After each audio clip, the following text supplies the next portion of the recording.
বিসমিল্লাহির রহমানির রহিম। আসসালামু আলাইকুম প্রিয় দর্শক। আজকে আমি চলে আসলাম আপনাদের সাথে একটা নতুন রেসিপি নিয়ে। আজকে আমি তৈরি করে দেখাবো সরিষা ফুল দিয়ে বড়া। সরিষার তেল তো আমরা অনেকেই খেয়েছি, কিন্তু সরিষার সেই ফুল দিয়ে যে বড়া তৈরি করা যায় সেটা মনে হয় অনেকেই জানেন না। তা যেহেতু ভাবলাম আমি তৈরি করব, তা আপনাদের সাথে একটু শেয়ার করে দিই, আপনাদেরও উপকারে আসতে পারে, আপনারাও তৈরি করে খেতে পারবেন। তা চলুন আমরা দেখে নিই কীভাবে তৈরি করব। আর যারা আমার ফেসবুক পেজ থেকে দেখতেছেন একটা ফলো দিয়ে দিবেন, আর যারা ইউটিউব থেকে দেখতেছেন তারা অবশ্যই একটা সাবস্ক্রাইব করে নেবেন।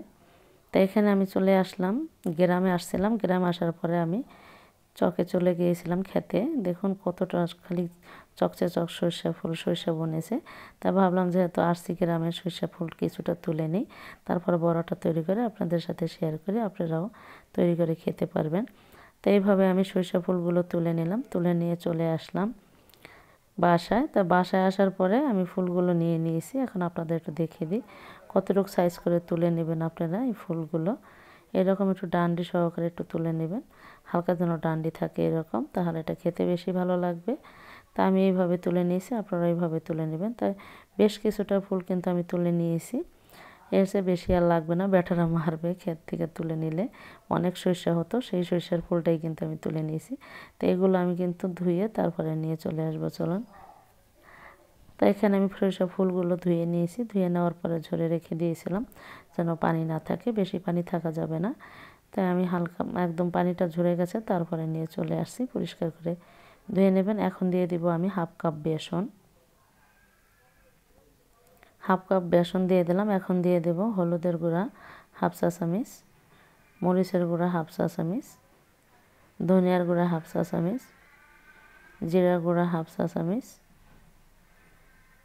দিয়ে দেব পেঁয়াজ, এখানে বড় সাইজের 3টা পেঁয়াজ কুচি করে নিয়েছি সেটা, আদা রসুন বাটা দিয়ে দেব 1 চা চামচ করে, লবণ দিয়ে দেব একটু পরিমাণ মতো করে, বেশি লবণ দেওয়া যাবে না। এখন হাত দিয়ে খুব ভালোভাবে মেখে নেব।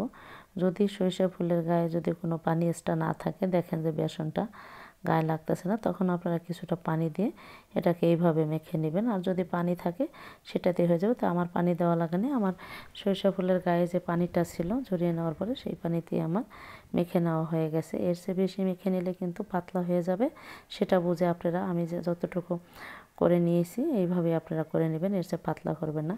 তো আমি আরেকটা এক্সট্রা মশলা এখানে যোগ করলাম, সেটা হলো এখানে দিয়ে দিলাম ম্যাগি মশলা। ম্যাগি মশলাটা দিলে কিন্তু খেতে আরও বেশি ভালো লাগবে। তো আপনারা অবশ্যই ম্যাগি মশলাটা দেবেন। তো আমার ম্যাগি লুডুসের ভিতর থেকে বের করে নিয়েছি, আপনার দোকানে যে 5 টাকা করে কিনতে পাওয়া যায় সেখান থেকে এনে দিয়ে দেবেন। তাই আমার কিন্তু সরিষা ফুলটা মেখে নেওয়া হয়ে গেল। এখন আমরা এটাকে ভাজার জন্য চলে যাব চুলায়, চলুন। চুলায় একটা ফ্রাই প্যানের ভিতরে আমি তেল বসিয়ে দিয়েছি, সেই তেলটা হালকা গরম অবস্থায় আমরা এখন একে একে বড়াগুলো বসিয়ে দেব। এখন আমরা অপেক্ষা করব ওই পিঠটা হয়ে যাওয়ার পরে উল্টিয়ে দেব। আর চুলার জাল কিন্তু বেশি হাই করে দেওয়া যাবে না, মিডিয়ামে রেখে তারপর ভাজতে হবে, তাহলে পুড়ে যাবে, খেতে ভালো লাগবে না। তো আমার ওই পিঠটা কিন্তু হয়ে গেছে, দেখুন। এখন আমি উল্টিয়ে দেব বড়াগুলো।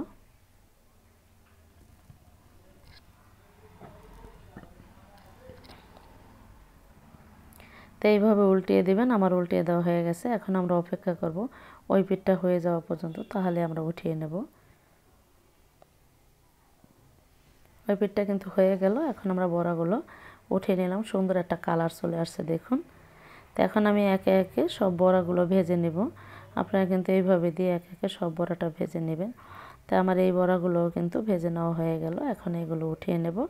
উঠিয়ে নিয়ে আমরা এখন চলে আসব পরিবেশন করার জন্য। তা দেখুন কতটা লোভনীয় হয়েছে বড়াগুলো, আর দেখতে কতটা সুন্দর। এই বড়াটা খেলে কিন্তু যাদের ঠান্ডার সমস্যা তাদের ঠান্ডা ভালো হয়ে যায়, সরষের তেল খেলে তো ভালোই হয়ে যায়।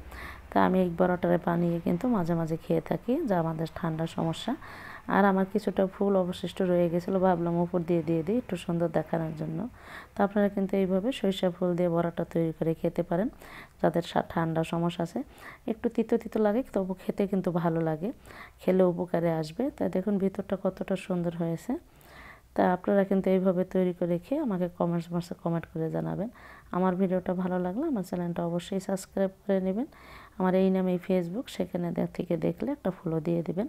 তা আপনারা সবাই ভালো থাকেন, আল্লাহ হাফেজ।